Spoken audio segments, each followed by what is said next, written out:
Hi, I'm Wild Bill Cox, and this is the 11th of December 2024, and this is a Wild Bill Artistic Streams of Consciousness essay.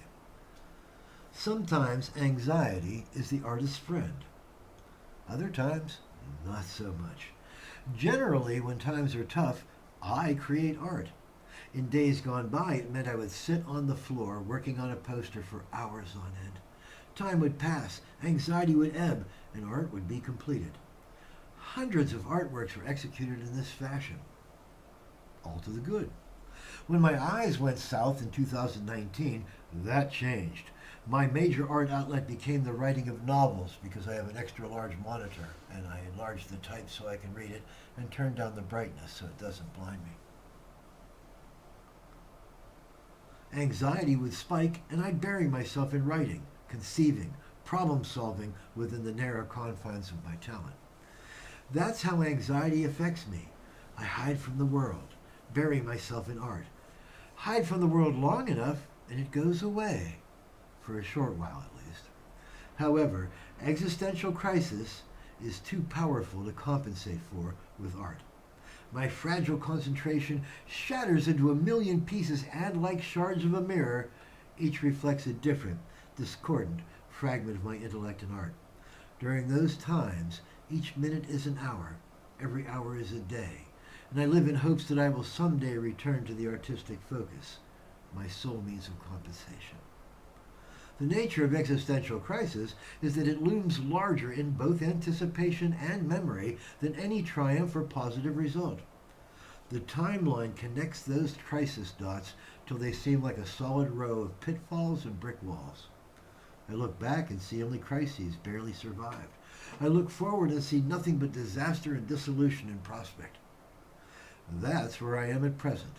I can't focus on music, or novels, or vlogs. I mope about the apartment, waiting for the next moment to soothe my anxious mind, which it does not. That's what anxiety disorder is like.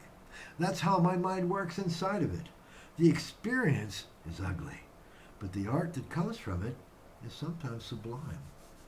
I'm no expert, but I'm willing to bet that many other artists share my peculiarity of artistic insight sparked by anxiety-tinted foresight and hindsight.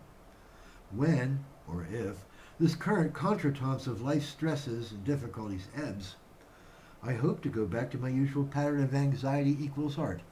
It is my means of compensation for my inability to act constructively in real life.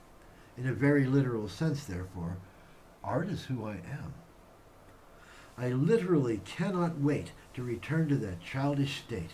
Right now, it feels like my soul is being abraded by 40 grit sandpaper. I have little appetite. I am not getting enough sleep. The only option I have at this moment is patience, a quality I altogether lack.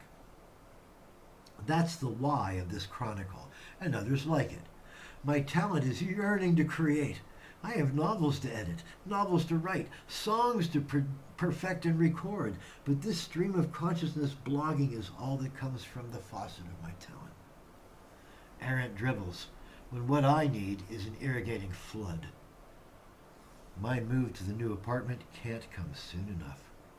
At my age, I can't expect the time or endurance it would take to complete further series of the scope of my epic Patchworld, which took 4 years for 13 novels, totaling 800,000 words. I have the concepts, the ideas, but my aging flesh isn't willing like it once was. Those stories will likely never be told. Arg. Wild Bill, 11th of December, 2024.